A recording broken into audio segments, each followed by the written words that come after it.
In this session, we're going to solve the quadratic equation by using the completing the square method. And if you watch the completing the square video that's posted on the homepage, that will be a prerequisite for before watching this video. All right, so we're going to use the complete the square method. So the first thing we're going to do is we're going to group the squared term and the first degree term together by a set of parentheses.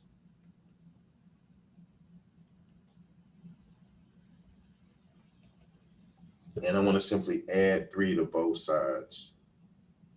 The next thing we must keep in mind is that the coefficient of our squared term should be 1.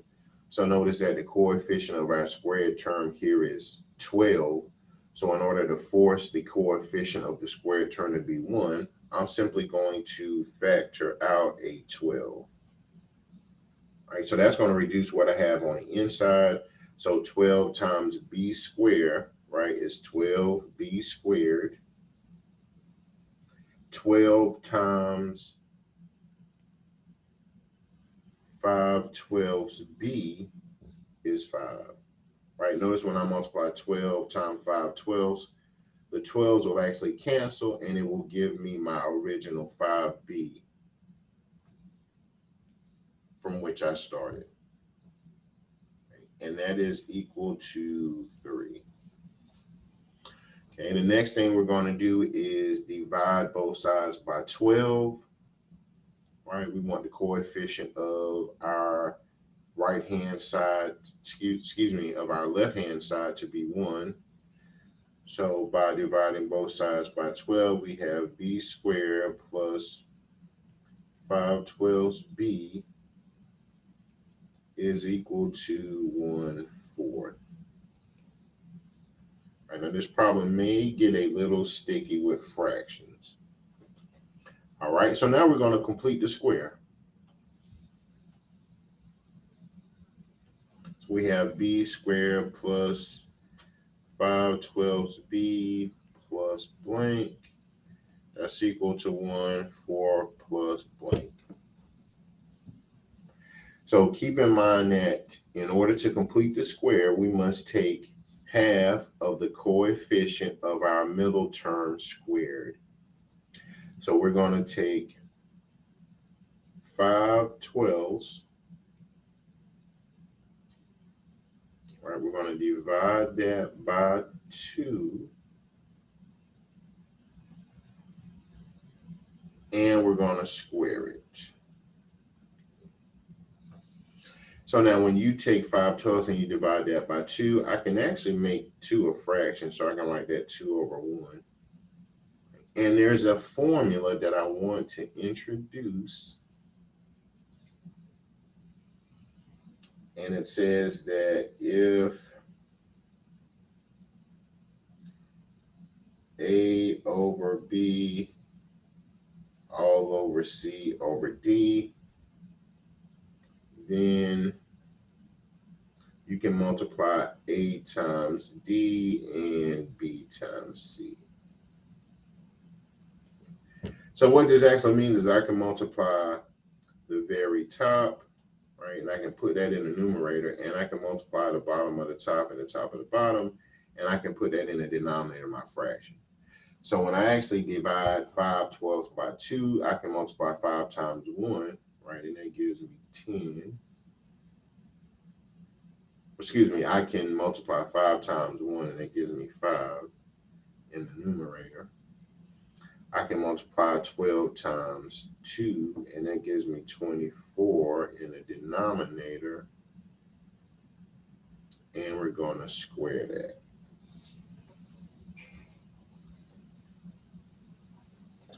All right, so when we square 20, excuse me, when we square 5, right, we have 25.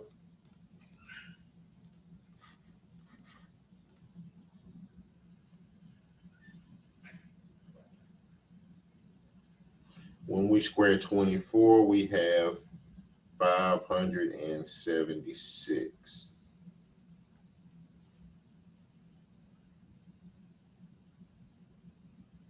All right, so we added 25 over 576 on the left-hand side. We must also add 25 over 576 to the right-hand side.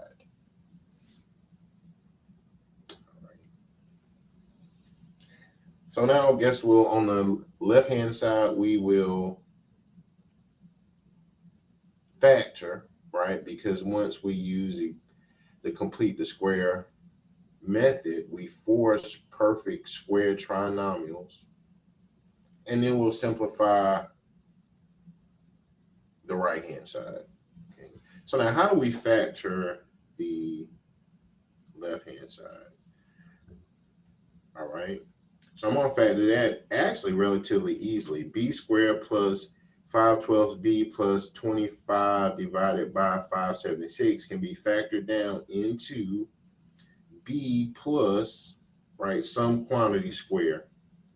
That some quantity is nothing more than half of the coefficient of the middle term, right? So b plus 5 over 24 quantity squared, right? So if you multiply b plus 5 over 24 times itself, you would get b squared plus 512b plus 25 over 576. All right. On the right-hand side, we're going to add 1/4 plus 25 over 576. And I'm actually going to do that using the calculator just for simplicity. All right, we're going to keep it in this fractional form. So I'm going to take 1/4, so that's 1 divided by 4 plus 25 divided by 576. I'm going to hit enter. All right, notice I'm giving 0.293. I can also change this to a fraction, right? In order to change this to a fraction, I'm going to hit math. And the first option says it can take what we're given and convert it to a fraction. So I'm going to hit enter. I'm going to hit enter once again. And we have 169 over 576. So that's 169 over 576. All right, so now we're going to use the square root property. All right, so we're going to take the square root of both sides. So on the left-hand side, the square root and the square cancel. We have b plus 5 over 24. On the right-hand side, we must spout the plus or minus. 169 over 576. And I'm going to simplify the right-hand side a little further. So this is b plus 5 over 24 is equal to plus or minus 169 over 576. All right, we talked about that quotient rule for radicals in class. Right, so b plus 5 over 24 is equal to plus or minus. Now the square root of 169 is 13. The square root of 576 is 24.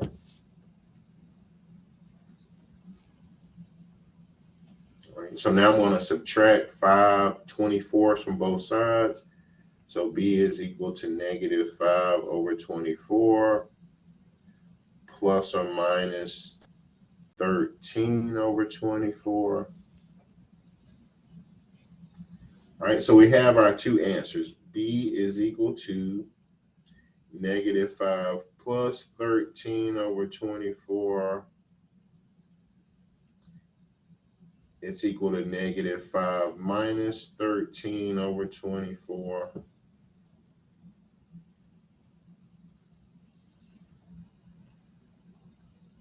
So if we simplify our numerators, negative 5 plus 13 is 8 over 24. Negative 5 minus 13 is negative 18 over 24. And we have a simplified result of b is equal to 1/3 and negative 3/4.